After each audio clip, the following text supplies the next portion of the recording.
नमस्कार दोस्तों, स्वागत है आप सभी का फिर से हमारे चैनल में। आज के हमारे वीडियो का टॉपिक है लेखांकन समीकरण, अकाउंटिंग इक्वेशन। लेखांकन समीकरण आपके अकाउंटेंसी 11th क्लास के लिए पहला प्रैक्टिकल का चैप्टर है, जहां से आपका ओरिजिनल जो अकाउंटिंग है वो शुरू होगा। अकाउंटिंग इक्वेशन का जो चैप्टर है वो बहुत ही इंटरेस्टिंग है और ये और भी इंटरेस्टिंग हो जाएगा जब मैं आपको इसे बड़े ही सरल तरीके से समझाऊंगा। चलिए सबसे पहले एक क्वेश्चन देख लेते हैं कि क्वेश्चन क्या है और उसे हम किस तरह से सॉल्व करेंगे। निम्न सौदों के आधार पर लेखांकन समीकरण विधि द्वारा चिट्ठा बनाइए। देखिए यहाँ पे आपको क्या करना है, लेखांकन समीकरण बनाना है और लेखांकन समीकरण बनाकर फिर आपको बैलेंस शीट भी तैयार करनी है, चिट्ठा भी बनाना है। तो लेखांकन समीकरण बनता कैसे है? प्रश्न है पहला, रोकड़ से व्यापार शुरू किया 50,000 रुपये। दूसरा है उधार माल खरीदा 4,000 रुपये। तीसरा है नगद माल खरीदा 1,000 रुपये।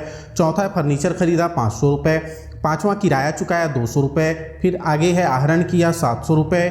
ब्याज प्राप्त किया 100 रुपये। उधार माल बेचा जिसकी लागत थी 500 रुपये, 700 रुपये में बेचा है। लेनदारों को भुगतान किया 400 रुपये और वेतन चुकाया 200 रुपये। ठीक है, ये चाहे आप इंग्लिश मीडियम के हो या हिंदी मीडियम के, ये क्वेश्चन आपको आसानी से समझ में आ जाएगा। जो इंग्लिश मीडियम वाले हैं वो भी आसानी से क्वेश्चन देखकर समझ सकते हैं। तो जैसे मैं बताया कि एक निश्चित फॉर्मेट होता है और उस फॉर्मेट में ही ये हम तैयार करेंगे। फॉर्मेट में जो पहला कॉलम होता है वो होता है सरल नंबर का, सरल क्रमांक का। दूसरा होता है विवरण, डिटेल, क्या सौदे हुए थे। फिर उसके बाद के फॉर्मेट में आपको लिखना होता है संपत्ति बराबर दायित्व धन पूंजी। ठीक है, asset is equal to liabilities plus capital. यही आपका लेखांकन समीकरण है। और हर ट्रांजैक्शन के बाद, हर लेन देन के बाद ये जो लेखांकन समीकरण है, मतलब संपत्ति बराबर दायित्व धन पूंजी, जब हम इसको देखेंगे तो संपत्ति वाला साइड और सेकंड वाला जो दायित्व प्लस पूंजी वाला साइड है, ये दोनों हमेशा समान रहेगा, बराबर रहेगा। अब इसके बाद हम क्वेश्चन को पढ़ते जाएंगे और उसको एक एक पॉइंट सॉल्व करते जाएंगे। आपको याद ये रखना है कि हर लेन देन से दो खाते प्रभावित होते। पहला दिया है रोकड़ से व्यापार शुरू किया। अब इसका क्या इफेक्ट पड़ेगा? मान लो कि तुमने एक बिजनेस शुरू किया, स्टार्ट किया, तो जब बिजनेस स्टार्ट करोगे तो वो बिजनेस अपने आप तो स्टार्ट होगा नहीं, वो हवा से चलेगा नहीं। उसके लिए आपको क्या करना पड़ेगा? उसके लिए स्टार्ट करने का मतलब ये नहीं है कि आप सेल्फ दबाए और बाइक स्टार्ट होगी। सेल्फ दबाने से बाइक स्टार्ट हो सकती है, सेल्फ दबा के आप बिजनेस स्टार्ट नहीं कर सकते। आपको अगर बिजनेस स्टार्ट करना है तो उसके लिए आपको उसमें क्या दबाना पड़ेगा? कैश दबाना पड़ेगा, उसको कैपिटल लगाना पड़ेगा। तो आप कैपिटल लगा रहे हैं। रोकड़ से व्यापार शुरू किया, स्टार्टेड बिजनेस विथ कैश। इसका मतलब है कि आपने अपने बिजनेस में पैसे लगाए, इन्वेस्ट किए, और ये जो पैसा आपने इन्वेस्ट किया, ये पैसा क्या कहलाता है? ये कैपिटल कहलाता है। इसे ही हम कैपिटल कहते हैं। ठीक है, तो अब इससे देखो क्या फर्क पड़ा। इससे तुम्हारे व्यापार में ये फर्क पड़ा कि एक तो कैश में वृद्धि हो गई, कैश आया व्यापार में, और दूसरा क्या हुआ, वही कैश तुम्हारा क्या है? कैपिटल है। तो एक तरफ कैश और दूसरे तरफ कैपिटल, दोनों तरफ हम लिखेंगे। तो ऊपर जो फॉर्मेट आपने बनाया है, इस फॉर्मेट में देखिए ऊपर मैंने लिखा हुआ है रोकड़ प्लस, है ना, माल प्लस फर्नीचर प्लस देनदार। तो ये जब क्वेश्चन आप पढ़ेंगे तो उससे समझ में आता है क्या क्या संपत्तियां बढ़ रही हैं। तो आपको शुरू में क्या करना है? आपको शुरू में लेफ्ट साइड में रोकड़ लिख लेना है और राइट साइड के सबसे लास्ट कॉर्नर में आप कैपिटल लिख लीजिए, पूंजी। कैश और कैपिटल दोनों अपोजिट साइड में, एक लेफ्ट साइड के कॉर्नर में और दूसरा राइट साइड के कॉर्नर में आपको दिखाना है। आप दोनों लिख लिए। अब देखिए जो सीरियल नंबर है उसमें हम फर्स्ट डाले और इस सौदे का हमने पूरा डिटेल लिखा, नगद से व्यापार प्रारंभ किया। अमाउंट लिखेंगे तो कैश के सामने कितना कैश आया? 50,000 रुपये से व्यापार शुरू किया, तो 50,000 रुपये कैश के नीचे लिखे, प्लस 000। कुछ नहीं हुआ है अभी, आप इसको छोड़ भी सकते हैं। केवल एक साइड 50,000 लिखिए और दूसरे साइड 50,000 लिख दीजिए कैपिटल के नीचे, पूंजी के नीचे। आपको और कुछ नहीं करना है। आपने एक साइड कैश के नीचे और दूसरे साइड कैपिटल के नीचे 50,000 रुपीज लिख दिए। ये पहला आपका लेन देन खत्म हो गया। अब आपने जो 50,000 रुपये लगाया है, ये 50,000 रुपये आपने व्यापार में, बिजनेस में क्यों लगाया? क्योंकि आप बिजनेस करना चाहते हैं। अब बिजनेस कैसे होगा? बिजनेस कैसे होगा? आप क्या करेंगे? तो आप बिजनेस करेंगे। बिजनेस का मतलब होता है कि हम कोई वस्तु खरीदेंगे और बेचेंगे, वही बिजनेस कहलाता है। तो आपको क्या करना पड़ेगा? कुछ सामान खरीदना पड़ेगा, तभी आप बेच पाएंगे। तो आप खरीदेंगे। ठीक है, तो यहां पर देखिए, यहां पे उधार माल खरीदा है ना, उधार माल खरीदा क्योंकि आप खरीदेंगे तो नगद भी खरीद सकते हैं और उधार भी खरीद सकते हैं। उधार खरीदा तो उससे क्या हुआ, कैश में कोई कमी वृद्धि नहीं हुई, कैश पे कोई अंतर नहीं आया। क्यों नहीं आया? क्योंकि उधार है। लेकिन जो वस्तु है, जो माल है, गुड्स है, वो तो बढ़ा, उसमें वृद्धि हुई। कितने की वृद्धि हुई? 4000 का खरीदे हो तो 4000 रुपये माल बढ़ गया। तो देखो माल हमारा दूसरा पॉइंट आ गया। अब यहाँ पे हम प्लस माल लिख देंगे, है ना। माल में कितना? 4000 रुपये, तो माल के नीचे लिख दिए 4000 रुपये। बाकी कुछ नहीं बढ़ा, कैश में कोई कमी वृद्धि नहीं हुई। फर्नीचर, देनदार कुछ नहीं बढ़े हैं। इधर लेनदार मतलब जिससे हमने उधार खरीदा। लेनदार कौन है? जिस व्यक्ति को हम फ्यूचर में पैसे पेमेंट करेंगे वो लेनदार कहलाता है। तो जिससे हमने उधार खरीदा है वो हमारा लेनदार है, उसको हम फ्यूचर में पेमेंट करेंगे तो 4000 रुपये लेनदार बढ़ गए। कैपिटल में कोई कमी वृद्धि नहीं होगी, तो जो भी कम ज़्यादा नहीं हो रहा है उसके नीचे 0 लिख दो। अब ये हमारा न्यू इक्वेशन तैयार हो गया, नया समीकरण आ गया। नया समीकरण क्या आया? तो कैश है 50,000, कोई कमी वृद्धि नहीं हुई। फिर माल है 4000 रुपये, बढ़ा है अभी, और कुछ नहीं है। इधर इस साइड है लेनदार 4000 और कैपिटल 50,000। दोनों को जोड़ेंगे, देखो दोनों साइड क्या है? अमाउंट सेम है। इधर भी 54,000 रुपये 54,000 और इधर भी 54,000 54,000 रुपये, तो दोनों तरफ अमाउंट सेम है। अब नेक्स्ट देखते हैं। नेक्स्ट है थर्ड नंबर, नगद माल खरीदा। कैश में उसने परचेस किया है गुड्स। अब कैश में जब परचेस करेगा तो उससे क्या फर्क पड़ेगा? उससे फर्क ये पड़ेगा कि जो तुम्हारे पास 50,000 रुपये थे, उस 50,000 रुपये में से इसने क्या किया? 1,000 रुपये का माल खरीद लिया।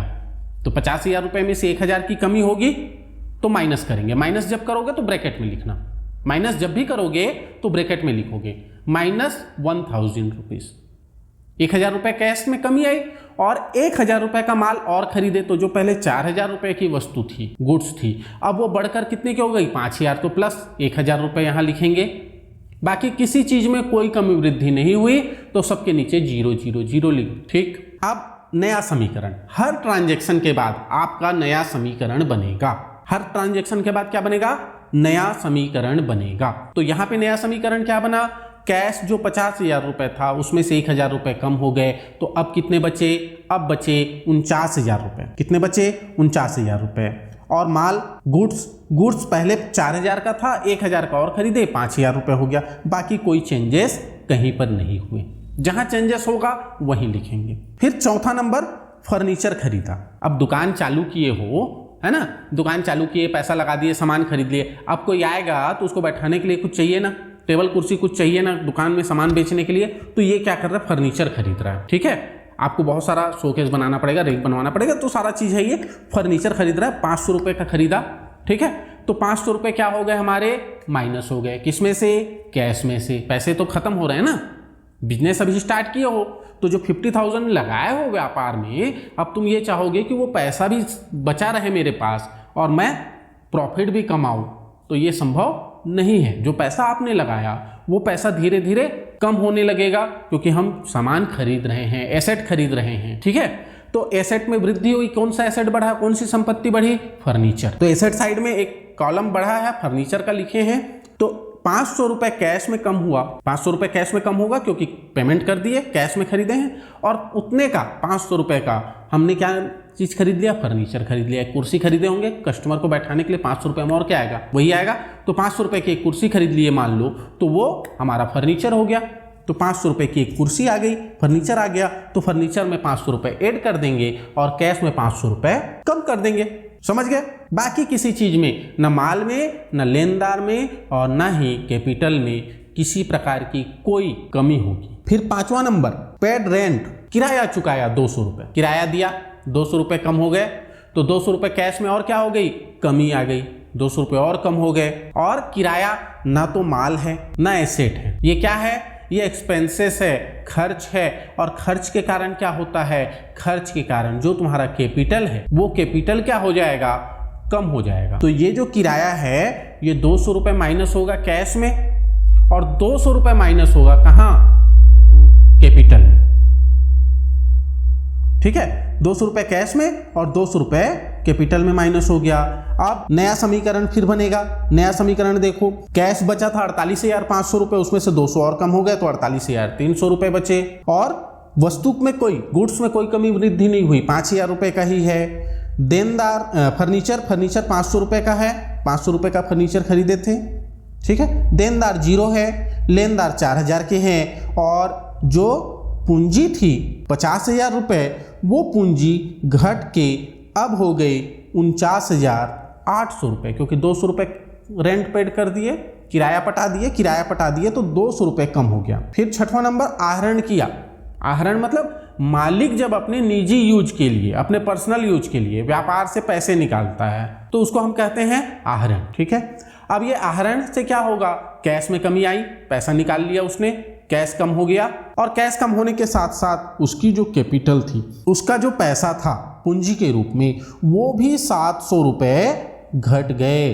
तो देखो कैश में माइनस करेंगे 700 रुपये, जब भी माइनस करोगे ब्रैकेट में लिखना, जब भी माइनस करोगे ब्रैकेट में लिखोगे 700 रुपये कैश में माइनस, माल में कोई कमी वृद्धि नहीं, फर्नीचर में कोई कमी वृद्धि नहीं, देनदार में कुछ नहीं हुआ, लेनदार में भी कुछ नहीं हुआ, और कैपिटल में माइनस 700 रुपीज। ब्रैकेट में लिखोगे माइनस, प्लस तो अपनी जगह में लिखाएगा ही, दो चीजों के बीच में प्लस रहेगा ही, प्लस उसके बाद माइनस जो लिखोगे वो ब्रैकेट में लिखोगे। फिर इसके बाद 7वां नंबर ब्याज प्राप्त किया।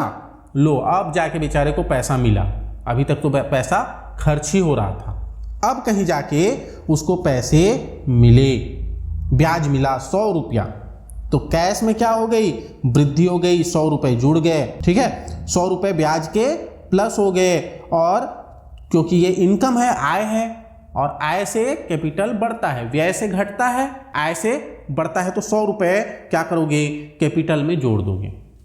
तो देखो क्या हो गया, नया समीकरण हो गया 47,700 हो गए कैश के। वस्तु अभी भी 5,000 रुपये की है क्योंकि बेचे नहीं हो, फर्नीचर भी 500 रुपये का ही है क्योंकि वो भी अभी तक चल रहा है, कमी नहीं आई है उसमें भी, न वृद्धि हुई है। देनदार अभी कुछ नहीं है, लेनदार 4,000 के हैं क्योंकि अभी तक हमने कोई पैसा उनको नहीं दिया है, और कैपिटल, अब कैपिटल जो पहले 49,100 रुपये था, अब वो 100 रुपये बढ़ के 49,200 रुपये हो गया। 8वां नंबर उधार माल बेचा। 500 रुपये की लागत का माल था, उसकी कॉस्ट थी 500 रुपये, और उसको हमने कितने में बेचा, 700 रुपये में। तो 500 के सामान को जब 700 में बेचोगे तो क्या होगा, प्रॉफिट होगा, लाभ होगा, ठीक।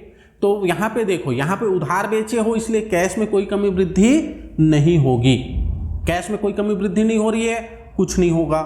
कैश में तो कुछ नहीं हुआ, लेकिन जो वस्तु थी आपके पास 5,000 रुपये की, वो वस्तु, वो गुड्स अब कितने कम हो गए, 500 रुपये के कम हुए। 700 नहीं कम करना है, 500 रुपये, क्योंकि लागत कितनी है, 500। लागत मतलब जितने में हमने खरीदा वो लागत, तो हमने खरीदा था उसको 5,000 में, और उस 5,000 में से 500 रुपये का माल बेचे, तो 500 रुपये माइनस करेंगे, ठीक। अब जिसको बेचे हैं उधार में, जिसको हमने उधार बेचा है, वो आदमी कौन है, वो हमारा देनदार है, चाहे वो राम हो, मोहन हो, संजय हो, विजय हो, कोई भी हो, वो आदमी हमारा क्या है, देनदार है, डेप्टर्स है। और डेप्टर्स एसेट होता है, संपत्ति होता है, इसलिए संपत्ति की तरफ लिखोगे देनदार। तो देनदार कितने के बढ़े, 700 के बढ़ेंगे, 700 रुपया लेना है उससे, उसमें 500 नहीं लिखना है। देखो माल 500 का कम हुआ, लेकिन पैसे कितने लेंगे, 700 लेंगे, इसलिए 700 रुपये लिखेंगे। अब ये जो 200 रुपये का अंतर है, ये क्या है, 200 रुपये का अंतर क्या है, प्रॉफिट है। क्या है, प्रॉफिट है। तो प्रॉफिट से क्या होता है, कैपिटल में इंक्रीज होता है, बढ़ता है, कैपिटल बढ़ गया, 200 रुपये प्लस कर दिए। अब नया समीकरण देखो, नया समीकरण आपका क्या हो गया, अब आपका नया समीकरण हो गया, कैश में कोई कमी वृद्धि नहीं हुई, 47,700 रुपये ही है। माल जो 5,000 रुपये का था, 500 कम होके अब 4500 रुपये का बचा। फर्नीचर 500 रुपये के पहले भी थे, अब भी हैं। अब देनदार 700 रुपये के और आ गए, ये पहले नहीं था, अब आया है। अब इधर देखो, इधर 4,000 रुपये के लेनदार हैं, कोई कमी वृद्धि नहीं हुई, सेम है। और जो पहले था 49,200 रुपये की पूंजी, अब 200 रुपये का बेनिफिट हुआ, प्रॉफिट हुआ, अब इसके कारण वो 49,400 रुपये का हो गया, ठीक है। अब अगला 9 नंबर, लेनदारों को भुगतान किया, पेमेंट कर रहे हैं क्रेडिटर्स को। क्रेडिटर्स हमारा दायित्व है, जिनसे हमने उधार माल खरीदा था, 4,000 रुपये का उधार माल खरीदे थे, उन लोगों को या उस आदमी को अब हम क्या कर रहे हैं, पेमेंट कर रहे हैं 400 रुपये का। तो 400 रुपये पेमेंट किए, तो जो कैश था आपके पास, वो कैश 400 रुपये और कम हो गया। पैसा कम होता है, तकलीफ होती है ना। तो भाई पहले तो उधार खरीदे थे तो पैसा तो अब देना पड़ेगा, तकलीफ होगी तो क्या है, पैसा तो दोगे, क्योंकि उधार खरीद चुके थे पहले, तो अब उसको उधार पेमेंट चुकाओगे। तो 400 रुपये ये कम हो गए कैश में से, और बाकी किसी चीज़ में कम नहीं होगा, सीधे जाके कहाँ कम होगा, लेनदार में, क्रेडिटर्स में। क्रेडिटर्स भी अब 400 रुपये कम हो गए भाई। 4000 के पहले थे, 400 दिए तो अब 4000 और थोड़ी दोगे, अब 400 घटा के तो दोगे, तो 3600 रुपये के बचे। नया समीकरण समझ में आ गया। नया समीकरण हो गया 400 रुपये कैश में माइनस हो गए तो 47,300 बचे, और कुछ नहीं हुआ, सीधे लेनदार में जो 4000 के थे अब 3600 रुपये के बचे। बाकी सेम है, तो जैसा था वैसे ही वो आ जाएगा।